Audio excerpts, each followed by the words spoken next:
Hi everyone. So today we're going to be debating the 2024 Paris Olympics regarding its sustainability and its global impact. So I'm going to read it out for you briefly on what this topic is about. So the 2024 Paris Olympics is not just a celebration of global athleticism, but also a showcase of efforts to redefine sustainability in mega events. With climate change and resource management being critical global issues, the Paris Olympics aim to set a precedent for environmentally responsible practices, and this involves initiatives like reducing carbon emissions, using renewable technology, and repurposing existing infrastructure. However, such claims also raise questions about their real impact and feasibility. So, first things first, I'm Gloria. And I'm Felice And we're from the Pro team. And I'm Jeanette. And I'm Stephanie. And we're from the Cons team. Okay. So there will be three main points for our debate today. Point one being, are the sustainability measures of the Paris Olympics impactful or just greenwashing? Who wants to start? Okay, let's start from me. Since I'm from the pro side, I would like to talk about the Seine River cleanup. As part of the Olympic preparation, Paris is investing in a major cleanup of the Seine River, aiming to make it swimmable for the first time in many decades. This initiative has long-term environmental benefits, providing a real impact for the city. There's also a symbol of progress, such as the Seine cleanup is a flagship project that highlights how hosting the Olympics can lead to a more sustainable urban development and environmental improvements. But from our side, from con side, I think it's more to greenwashing. Because I think labeling the event as carbon neutral it sounds too overstated, because large scale event like the Olympics always produce significant emissions. Despite efforts to offset this, it is hard to measure whether the impact is truly balanced or just a marketing strategy to look more eco-friendly. True. But it is also important to note that they aim to set a global example for large scale events, like showcasing that sustainability is, achievable. And all venues are also expected to be powered by renewable energy, such as solar, wind, and hydroelectric power. And by doing so, the games aim to minimize reliance on fossil fuels, and it also reduces greenhouse gas emissions. But based on our side, the limited long-term impact, we know that one of the challenges is that the sustainability measures often feel like they're just for show, just for the Olympic. And after that, we don't know. After the event wraps up, we don't know. There's this question of whether the positive challenge actually lasts or not. Are they influencing other global events or even making a meaningful difference in the local communities, whether they're implemented? It sometimes feels like a missed opportunity of lasting impact. Okay, so moving on to the second point of today's debate. Will the Paris Olympics inspire future host countries, or is it too costly and impractical to replicate? Well, I think it could be a global trend. As sustainability becomes a global priority, other countries may feel pressured to follow Paris's lead to avoid backlash in the future. For our theme, the high cost is we have to highlight about it. Let's be real, going go green is not cheap at all, right? For some countries, especially those with smaller budgets, adopting renewable energy systems, advanced waste management, and eco-friendly infrastructure can be a massive financial burden.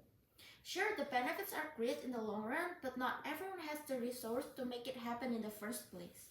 Yeah, but using venues and reducing construction can also obviously save money in the long run. Making it I think, more practical approach, I believe.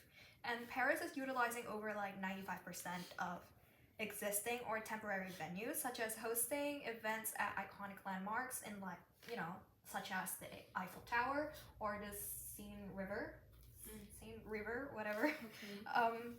And this approach drastically reduces the financial burden of constructing new permanent facilities, which often remains underutilized after the games. Future host countries can adopt this model to avoid the white elephant problem, which which means like expensive and unused venues post Olympics. But it can make like unequal resource because as we know, not every country has the resource to copy the Paris eco-friendly ideas. Developing nations in particular might struggle with the cost or renewable energy system or reusing venues. This could lead to make a gap between wealthy countries that can afford sustainable hosting and others that simply can't, making it harder for them to meet this new expectation. Okay, so moving on to the third point, the third and final one. How can other sectors such as entertainment and tourism learn from these efforts? Well, from the cross-industry influence, the success of Paris 2024 could motivate industries such as music festival, conferences, and tourism to adopt more greener practices in the future. For concerns like higher costs for consumers because sustainable practice often come with higher costs and those extra expense could get passed on to consumers. For example, event tickets or travel package might become more expensive, making them less accessible to people who are on budget. This could limit the impact of these efforts if they end up excluding large groups of participants. I mean, sure, it's like more expensive, but sustainable practices can also attract eco-friendly customers, which I believe as of recent has been like growing. Like the younger generations particularly, as of recent, they prefer more sustainable options, and by prioritizing eco-friendly practices, businesses in entertainment and tourism can also appeal to this growing demographic. Like for example, sustainable music festivals and eco-certified hotels have been increased patronage from environmentally aware audiences. But we have to know there's adoption barriers. The truth is, not everyone is equipped to go all in on this big sustainability initiative. Smaller organizations or industries might lack of tools, funding, or even the expertise to adopt large-scale eco-friendly practices. It's not just about willingness, it's also about whether they can realistically pull it or not. Okay, to conclude from our side, from the pro side, we would like to say that the Paris Olympic is presenting an inspiring example of how sustainability can included into a large-scale events with real actions like reusing venues and powering operation with more renewable energy.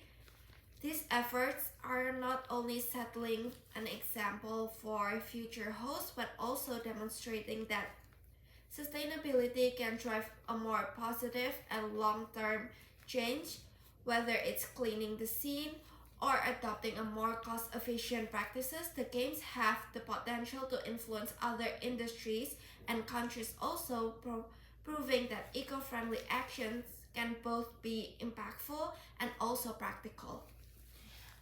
The conclusion from our side, the con side, that the Paris Olympics showcase ambitious sustainability goal. The high cost and challenge in execution raise concern about their feasibility. Critics argue that claims of being carbon neutral might be exaggerated, and many of these efforts may not lead to lasting global change. For developing nations or smaller sectors, replicating these measures could be impractical, widening the gap between those without resources and those with resources. If the Paris Games fail to meet expectations, there is undermining the push for sustainability, leaving the concept more as marketing tool than a reality. So I guess we're going to agree to disagree on that. I guess so. But we leave it Yeah. to Yeah, you pick a side. yeah. Okay, I think that's all for our debate today. Hope you enjoy and thank you very much for listening to our debate. Bye Thank bye. you. Bye.